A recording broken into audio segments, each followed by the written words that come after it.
ರಾಜ್ಯದಲ್ಲಿ ಆಡಳಿತ ಸರ್ಕಾರ ದಬ್ಬಾಳಿಕೆ ನಿಯಂತ್ರಿಸಲು ಹಾಗೂ ಅಧಿಕಾರಿಗಳು ಕಾನೂನು ಸುವ್ಯವಸ್ಥೆಯನ್ನು ಸರಿಪಡಿಸಲು ರಾಜ್ಯದಲ್ಲಿ ಶಾಂತಿ ವ್ಯವಸ್ಥಾಪನೆ ಮಾಡಲು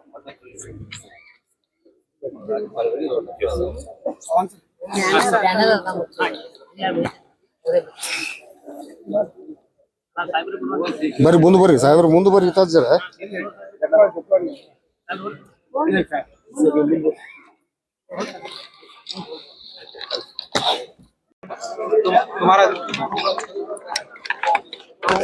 ಇವತ್ತು ನಮ್ಮ ಭಾರತೀಯ ಜನತಾ ಪಕ್ಷ ದಿಲ್ಲಿಯಲ್ಲಿ ನಡೀತಕ್ಕಂಥ ಒಂದು ನೀಟ್ ಎಕ್ಸಾಮ್ ಪರವಾಗಿ ಕಾಂಗ್ರೆಸ್ ಪಕ್ಷ ನಮ್ಮ ದೇಶದ ಪ್ರಧಾನಿ ನರೇಂದ್ರ ಮೋದಿ ಅವರ ಮನೆ ಮುಂದೆ ನೀಟ್ ಎಕ್ಸಾಮ್ ಅನ್ನ ಸೋರಿಕೆ ಆಗ್ಯದ ಅಂತೇಳಿ ಒಂದು ನೆಪ ಮಾಡಿ ನಮ್ಮ ದೇಶದ ಪ್ರಧಾನಮಂತ್ರಿಗಳ ಮನೆ ಮುಂದೆ ಇವತ್ತೇನು ಸತ್ಯಾಗ್ರಹ ಮಾಡಿ ಇವತ್ತು ಅವ್ರ ಜೊತೆ ಇರತಕ್ಕಂಥ ಕಾಂಗ್ರೆಸ್ನ ನಾಯಕರಾದಂಥ ರಾಹುಲ್ ಗಾಂಧಿ ಅವರ ನೇತೃತ್ವದಲ್ಲಿ ಇವತ್ತು ಒಂದು ಹೋರಾಟವನ್ನ ಮಾಡಿ ಭಾರತೀಯ ಜನತಾ ಪಕ್ಷ ಮತ್ತು ನಮ್ಮ ದೇಶದ ಪ್ರಧಾನಿ ನರೇಂದ್ರ ಮೋದಿಜಿಯವರ ಹೆಸರಿಗೆ ಕಳಂಕ ತರ್ತಕ್ಕಂಥ ಕೆಲಸ ಇವತ್ತು ಕಾಂಗ್ರೆಸ್ನವರು ನಡೆಸಿದ್ದಾರೆ. ಆದರೆ ಒಂದು ಮಾತು ಹೇಳಲಿಕ್ಕೆ ನಾನು ಬಯಸ್ತೀನಿ, ಇಡೀ ವಿಶ್ವದಲ್ಲಿ 2014ರಿಂದ ಇಲ್ಲಿವರೆಗೆ ದೇಶದ ಪ್ರಧಾನಿ ಮಾಡ್ತಕ್ಕಂಥ ಕೆಲಸಗಳನ್ನ ಇಡೀ ದೇಶ ಅಲ್ಲ ಹೊರದೇಶಗಳಲ್ಲಿ ಕೂಡ ಮೆಚ್ಚುಗೆಯನ್ನ ಪಡ್ತಕ್ಕಂಥದ್ದು ಇಡೀ ದೇಶದಲ್ಲಿ ಯಾರಾದ್ರೂ ಇದ್ರೆ ಅದು ನಮ್ಮ ನರೇಂದ್ರ ಮೋದಿ ಅವರು. ಆದರೆ ನೀಟ್ ಎಕ್ಸಾಮ್ದಲ್ಲಿ ತಪ್ಪನ್ನ ಯಾರು ಮಾಡಿದ್ದಾರೆ ಆ ತಪ್ಪನ್ನ ಅವರ ಹುಡುಕಿ ಅವ್ರನ್ನ ಈಗಾಗಲೇ ಥೋಡೆ ಜನರು ಕೂಡ ಬಂಧನ ಕೂಡ ಅವರಿಗೆ ಅರೆಸ್ಟ್ ಕೂಡ ಮಾಡಿದ್ದಾರೆ.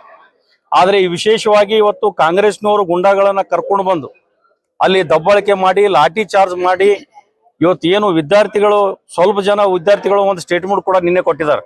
ಏನಪ್ಪಾ ಅಂತಂದ್ರೆ ನಮ್ಮ ನೀಟ್ ಎಕ್ಸಾಮ್ದಲ್ಲಿ ನಮ್ಗೇನು ತಪ್ಪಾಗಿಲ್ಲ, ನಮ್ದು ಒಳ್ಳೇದಾಗಿದೆ ಅಂತಕ್ಕಂಥ ವಿದ್ಯಾರ್ಥಿಗಳನ್ನು ಕೂಡ ನಿನ್ನೆ ಆಜ್ ತಕ್ ನ್ಯೂಸ್ ನಲ್ಲಿ ಕೂಡ ಹೇಳಿದ್ದಾರೆ.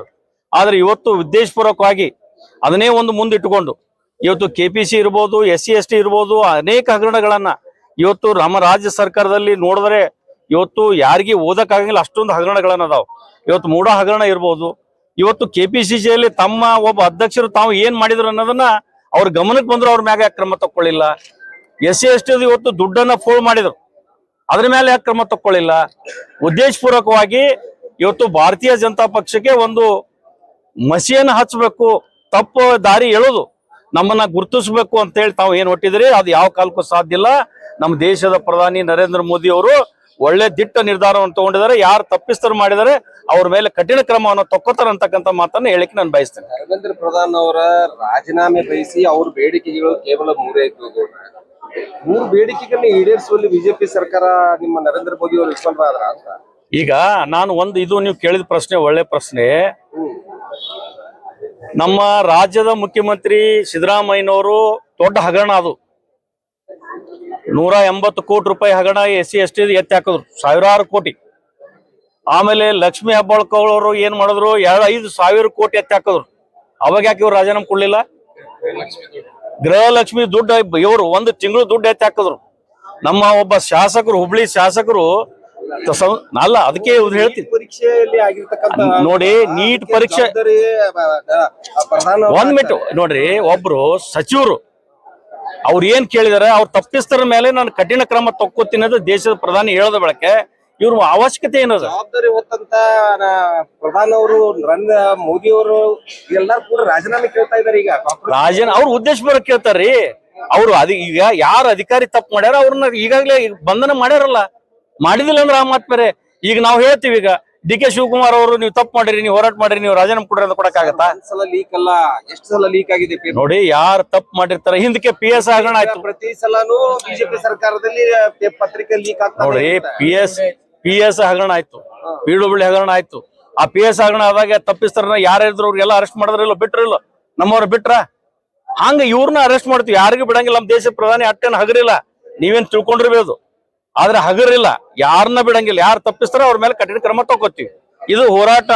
ಇವ್ರು ಕಾಂಗ್ರೆಸ್ನವ್ರು ಇದೇ ರೀತಿ ಮುಂದುವರೆದ್ರೆ ನಮ್ಮದು ಮುಂದೆ ನಾವು ಇಡೀ ರಾಜ್ಯದಲ್ಲಿ ದೊಡ್ಡ ಪ್ರಮಾಣ ಹೋರಾಟವನ್ನು ನಾವು ಮಾಡ್ತೀವಿ. ಧನ್ಯವಾದ. ಭಾರತೀಯ ಜನತಾ ಪಾರ್ಟಿ ಬಿಜಾಪುರ ಜಿಲ್ಲೆಯ ಈ ಭ್ರಷ್ಟ ಕಾಂಗ್ರೆಸ್ ಸರ್ಕಾರದ ವಿರುದ್ಧ ಪ್ರತಿಭಟನೆಯನ್ನು ಹಮ್ಮಿಕೊಂಡಿರ್ತಕ್ಕಂಥ ನಮ್ಮ ಜಿಲ್ಲಾಧ್ಯಕ್ಷರಾಗಿರ್ತಕ್ಕಂಥ ಗುರುಲಿಂಗಪ್ಪ ಅಂಗಡಿಯವರಲ್ಲಿ ಅವರ ಒಂದು ನೇತೃತ್ವದಲ್ಲಿ ಭಾರತೀಯ ಜನತಾ ಪಕ್ಷದ ಬಿಜಾಪುರ ಜಿಲ್ಲೆಯ ಎಲ್ಲ ಮಂಡಲಗಳ ಪ್ರಮುಖರಲ್ಲಿ ಕಾರ್ಯಕರ್ತರಲ್ಲಿ ಭಾರತೀಯ ಜನತಾ ಪಕ್ಷದ ಅಭಿಮಾನಿಗಳಲ್ಲಿ ಈ ಒಂದು ಹೋರಾಟ ಭ್ರಷ್ಟ ಕಾಂಗ್ರೆಸ್ ವಿರುದ್ಧ ಹೋರಾಟ.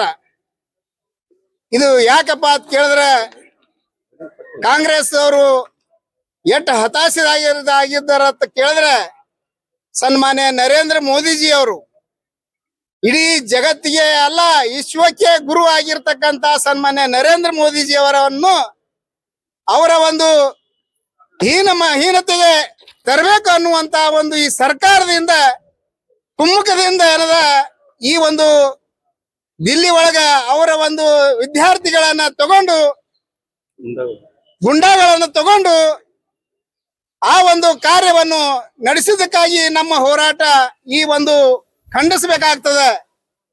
ಇಡೀ ಗುರುತದವರಿಗೆಲ್ಲ ನರೇಂದ್ರ ಮೋದಿ ಅವರಿಗೆ ಹ್ಯಾಂಗರೆ ಮಾಡಿ ಅವರ ಒಂದು ಹೆಸರು ಸುಮಾರು ಮಾಡಬೇಕು. ಬಹಳ ಮುಂದೆ ಹೋಲಕತ್ತದ ಜಗತ್ತ ನರೇಂದ್ರ ಮೋದಿಜಿ ಅವರಿಂದ ಅಂತ ಹೇಳಿ ಅವ್ರಿಗೆ ಹೊಟ್ಟೆ ಉರಿದು ಏನದ ವಿದ್ಯಾರ್ಥಿಗಳನ್ನ ಮುಂದೆ ತಗೊಂಡು ಗುಂಡಾಗಳನ್ನ ಮುಂದೆ ತಗೊಂಡು ಅವರ ಒಂದು ಕಾರ್ಯವೈಖರಿಯನ್ನು ನಡೆಸೋದಕ್ಕೆ ಇವತ್ತು ಭಾರತೀಯ ಜನತಾ ಪಾರ್ಟಿ ಇಡೀ ದೇಶಾದ್ಯಂತ ನಾವು ಖಂಡಿಸ್ಬೇಕಾಗ್ತದೆ.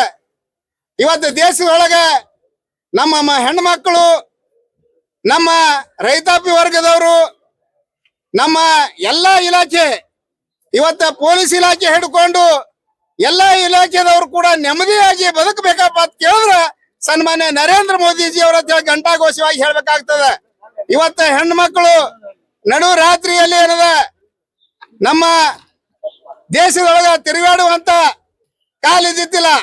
ಇವತ್ತ ಹೆಣ್ಣು ಮಕ್ಕಳು ನೆಮ್ಮದಿಯಾಗಿ ತಿರುಗಾಡಬೇಕಪ್ಪ ಅಂತ ಕೇಳಿದ್ರೆ ಇವತ್ತು ಸನ್ಮಾನ್ಯ ನರೇಂದ್ರ ಮೋದಿಜಿ ಅವರಿಂದ ಕೇಳಿದ್ರೆ ಬಹಳ ಘಂಟಾಘೋಷವಾಗಿ ಹೇಳ್ಬೇಕಾಗ್ತದ. ಆ ನಿಟ್ಟಿನೊಳಗ ಇವತ್ತ ದೇಶ ದ್ರೋಹಿ ಕೆಲಸ ಈ ಕಾಂಗ್ರೆಸ್ ಸರ್ಕಾರ ಮಾಡ್ಲಕತ್ತದ. ನೋಡ್ಲಕತ್ತೀರಿ ನೀವು, ನಮ್ಮ ರಾಜ್ಯದೊಳಗ 3 ವರ್ಷ ಆದ್ರೂ ಕೂಡ ಇಂತ ಬರಗಾಲ ಪರಿಸ್ಥಿತಿ ಆದ್ರೂ ಕೂಡ ಯಾವ ಒಂದು ಲೆಕ್ಕಕ್ಕೆ ಇರಲಾರ್ದೆ, ಯಾವ ಒಂದು ರೈತರಿಗೆ ಯಾವದ ಒಂದು ಪಿಂಚಣಿ ಸೌಭಾಗ್ಯ ಇರ್ಬೋದು, ಎಲ್ಲ ಏನು ಅನುದಾನಗಳನ್ನು ಕೂಡ ಕಟ್ ಮಾಡಿರ್ತಕ್ಕಂಥದ್ದು ತಾವೆಲ್ಲ ನೋಡ್ತಾ ಇದ್ದೀರಿ. ಹೀಗಾಗಿ ಜನರ ಬದುಕ ಬಹಳ ದುಸ್ಥಿತಿ ಬಂದದ ಈ ಕಾಂಗ್ರೆಸ್ ಸರ್ಕಾರದಿಂದ. ಇವತ್ತ ನಾವಾದ್ರೂ ಕೂಡ ಭಾರತೀಯ ಜನತಾ ಪಾರ್ಟಿ ಅಷ್ಟೇ ಅಲ್ಲ, ಇಡೀ ದೇಶನೇ ಇವತ್ತೇನದ ನೇನು ಸನ್ಮಾನ್ಯ ನರೇಂದ್ರ ಮೋದಿಜಿ ಅವ್ರ ಕಡೆ ಒಳ್ಳೆ ಒಬ್ಬ ಆಡಳಿತಗಾರ ಅಂತ ಹೇಳಿ ನಂಬಿ ಇವತ್ತು ಹೊಂಟಿದ್ದಾರೆ ಅನ್ನೋಂಥದ್ದು ತಾವೆಲ್ಲ ನೋಡ್ತೀರಿ.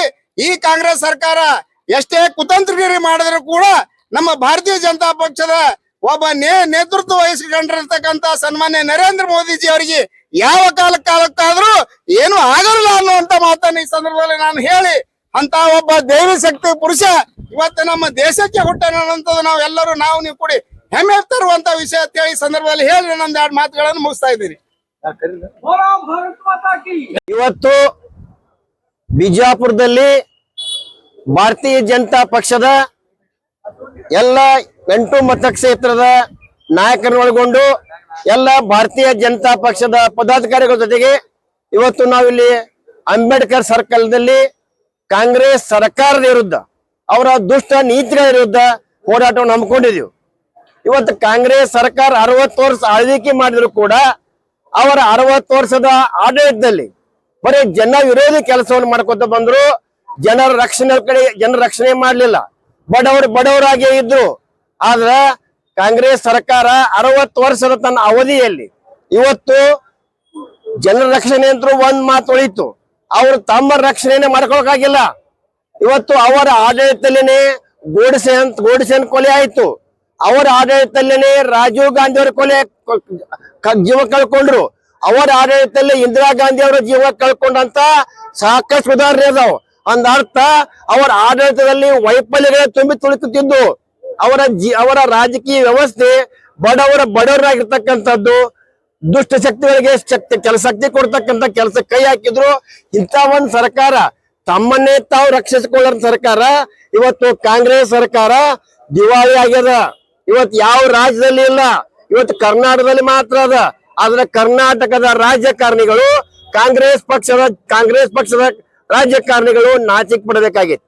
ಯಾಕಂದ್ರೆ ರಾಜ್ಯದಲ್ಲಿ ಅರಾಜಕತೆ ಅದ, ಬರಗಾಲ ಬಿದ್ದದ, ಬೆಳೆ ಬೆಳೀತಾ ಇಲ್ಲ, ರೈತರು ರೋಡಿಗೆ ಬರ್ತಾ ಇದ್ದಾರೆ, ದುಡಿಲಿಕ್ಕೆ ಗುಳೆ ಹೋಗ್ತಾ ಇದ್ದಾರೆ. ಇಂಥ ಪರಿಸ್ಥಿತಿ ಒಳಗ ಇವತ್ತು ಆ ರೈತರ ಬಗ್ಗೆ ಕಳಕಳಿ ಇಲ್ಲ. ಇಡೀ ರಾಜ್ಯ ಬರಗಾಲ ಅಂತ ತತ್ತರಿಸ್ತಾ ಇದೆ. ಇವತ್ತು ರಾಜ್ಯವನ್ನ ಬರಗಾಲ ಘೋಷಣೆ ಮಾಡ್ತಕ್ಕಂತ ಕೆಲಸ ಆಗ್ತಾ ಇಲ್ಲ. ಇದೆಲ್ಲ ಮಧ್ಯನೂ ಕೂಡ ಇವತ್ತು ನೀಟ್ ಪರೀಕ್ಷೆ ಹೋರಾಟ ನಾವು ಅದಕ್ಕೆ ನಾವು ಸಪೋರ್ಟ್ ಅದೀವಿ. ಅದಕ್ಕೆ ಇಡೀ ನಮ್ಮ ದೇಶದ ಪ್ರಧಾನಮಂತ್ರಿ ನರೇಂದ್ರ ಮೋದಿ ಅವರು ಕೂಡ ಈ ಅವರ ಜೀವನ ಈ ವಿದ್ಯಾರ್ಥಿಗಳಿಗೆ ಕೊಡ್ತಕ್ಕಂತ ಮುಖ್ಯ ಬಾರಿ ಯಾರಿಗೆ ಕೊಡುದಿಲ್ಲ. ಅವ್ರು ಅಷ್ಟ ಒಂದು ವಿಚಾರವಾದಿ ಪ್ರಧಾನಮಂತ್ರಿಗಳದಾರ. ಇವತ್ತು ನಾವು 60 ವರ್ಷ ಆಡಳಿತದಲ್ಲಿ, ನಿಮ್ಮ ಆಡಳಿತದಲ್ಲಿ ಎಷ್ಟು ಮಂದಿ MBBS ಕಲಿತಿದ್ರಿ? ಇವತ್ತು ನರೇಂದ್ರ ಮೋದಿ ಅವರು ಬಂದ ತಕ್ಷಣ ಎಷ್ಟು ಸೀಟ್ಗಳನ್ನ ಹೆಚ್ಚು ಮಾಡಿದಾರೆ ಅಂತಕ್ಕಂಥ ಜ್ಞಾನ ನಿಮಗೆ ಬೇಕಲ್ಲ. ಇವತ್ತು ನಾ ಮುಖ್ಯಮಂತ್ರಿ ಅವ್ರು ಕೇಳ್ತೀನಿ, DK ಶಿವಕುಮಾರ್ ಅವ್ರಿಗೆ, ಇವತ್ತು ರಾಜ್ಯದಲ್ಲಿ ಅರಾಜಕತೆ ಇದೆ, ಇವತ್ತು ಭಯ ಆಗಿಲ್ಲ.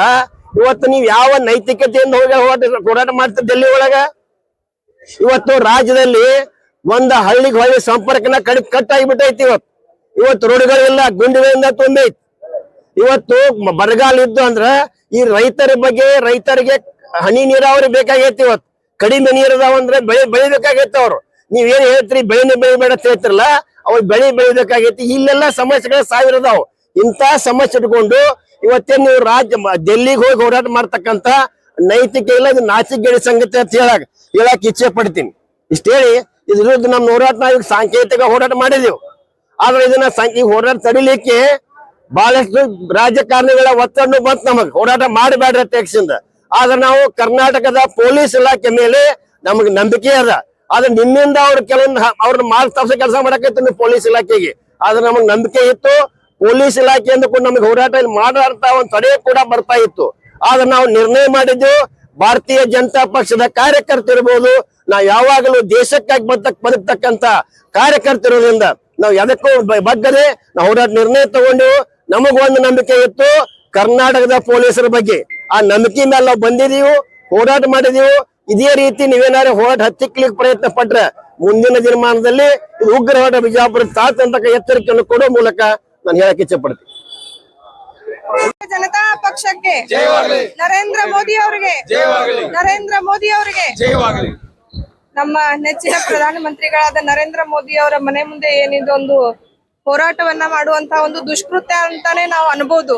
ಯಾಕಂದ್ರೆ ದೇಶದ ಬಗ್ಗೆ, ದೇಶದ ಜನತೆಯ ಬಗ್ಗೆ, ರೈತರ ಬಗ್ಗೆ, ಮಹಿಳೆಯರ ಬಗ್ಗೆ ಮತ್ತು ವಿದ್ಯಾರ್ಥಿಗಳ ಬಗ್ಗೆ ಎಷ್ಟೊಂದು ಕಾಳಜಿ ಉಳ್ಳವರದಾರಂದ್ರ ಪ್ರಧಾನಿ ಅವರು ಮಹಿಳೆಯರಿಗೆ ಒಂದು ಎಲ್ಲಾ ರೀತಿಯಲ್ಲಿ ಮಹಿಳೆಯರಿಗೆ ಒಂದು ಸುರಕ್ಷಾ, ಸಂರಕ್ಷಣೆ ಮತ್ತು ಆಡಳಿತದಲ್ಲಿ ಕೂಡ ಮಹಿಳೆಯರು ಮುಂದೆ ಬಂದಿದ್ದು ನಮ್ಮ ಮೋದಿಜಿಯವ್ರ ಕಾಲ್ಕಿರ್ದಿಯಲ್ಲಿ. ಅಂತದ್ರಲ್ಲಿ ಇವ್ರಿಗೆಲ್ಲಾನು ಕೂಡ ಕಾಂಗ್ರೆಸ್ದವ್ರಿಗೆ ಅದನ್ನ ಸಹಿಸ್ಕೊಳಕ್ ಆಗ್ತಿಲ್ಲ. ಏನಾದ್ರೂ ಮಾಡಿ ಅವ್ರ ಹೆಸರು ಕೆಡಿಸ್ಬೇಕಂತ ಹೇಳಿ ಹೊಂಟ್ರೆ ಅದು ಯಾವ ಕಾಲಕ್ಕೂ ಸಾಧ್ಯ ಇಲ್ಲ. ನಾವು ಹೆಣ್ಮಕ್ಳೆಲ್ಲ ತಿಳ್ಕೊಳ್ಳೋದು ಏನಪ್ಪಾ ಅಂದ್ರ ಮೋದಿಜಿ ಅವರು ನಮ್ಮ ದೇಶನ ಸುಧಾರಣೆ ಮಾಡಕ್ ಬಂದಿದ್ದೊಂದು ದೈವಿ ಪುರುಷ ಅಂತಾನೆ ನಾವೆಲ್ಲರೂ ಅನ್ಕೋತೀವಿ. ಮಹಿಳೆಯರಿಗೆ ಸುರಕ್ಷತೆ ಮತ್ತು ವಿದ್ಯಾರ್ಥಿಗಳ ಬಗ್ಗೆನೂ ಕೂಡ ಎಷ್ಟೊಂದು ಕಾಳಜಿ ಇದೆ. ನೀಟ್ ಪರೀಕ್ಷೆಯಲ್ಲಿ ಯಾರೆಲ್ಲ ಅದು ಒಂದು ಕೆಟ್ಟ ಕೆಲಸ ಮಾಡಿದಾರೆ ಅವ್ರಿಗೆ ತಕ್ಕ ಶಾಸನವನ್ನ ನಾನ್ ಮಾಡ್ತೀನಂತ ಕೂಡ ಮೋದಿಜಿ ಅವ್ರು ಹೇಳಿದ್ದಾರೆ.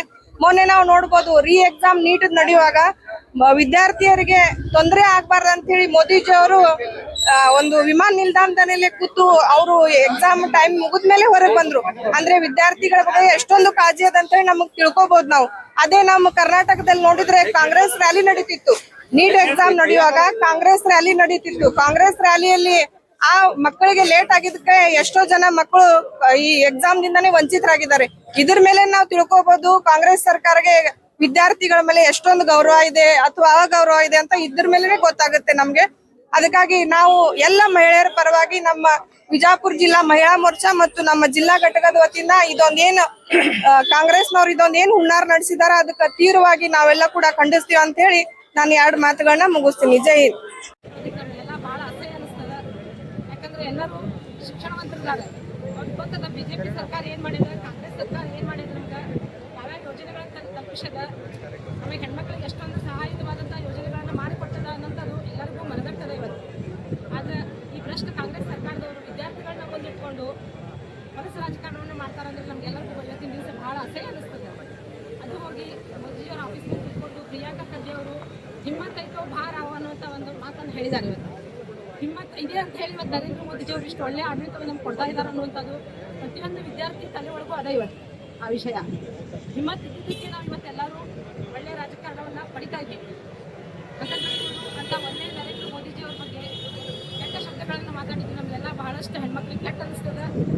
ಅವ್ರು ನಮ್ಮ ತಂದೆ ಸ್ಥಾನದೊಳಗೆ ಇಟ್ಕೊಂಡು ನಮ್ಮ ದೇಶವನ್ನು, ನಮ್ಮ ಹೆಣ್ಮಕ್ಳನ್ನ ಕರೋನಾ ಟೈಮಲ್ಲಿ ಎಲ್ಲ ಯಾವ ಥರ ನಮ್ಮನ್ನು ಪ್ರೊಟೆಕ್ಟ್ ಮಾಡಿದ್ದಾರೆ ಅನ್ನೋದು ಬಿಜೆಪಿ ಸರ್ಕಾರ ಮಾಡಿದೆ ಅನ್ನೋದು ಎಲ್ಲರಿಗೂ ಗೊತ್ತದೆ. ಇವತ್ತು ಈ ವಿದ್ಯಾರ್ಥಿಗಳನ್ನ ಇಟ್ಕೊಂಡು ಇಂಥ ಹೊಲಸು ರಾಜಕಾರಣ ಮಾಡೋದು ಸರಿಯಲ್ಲ.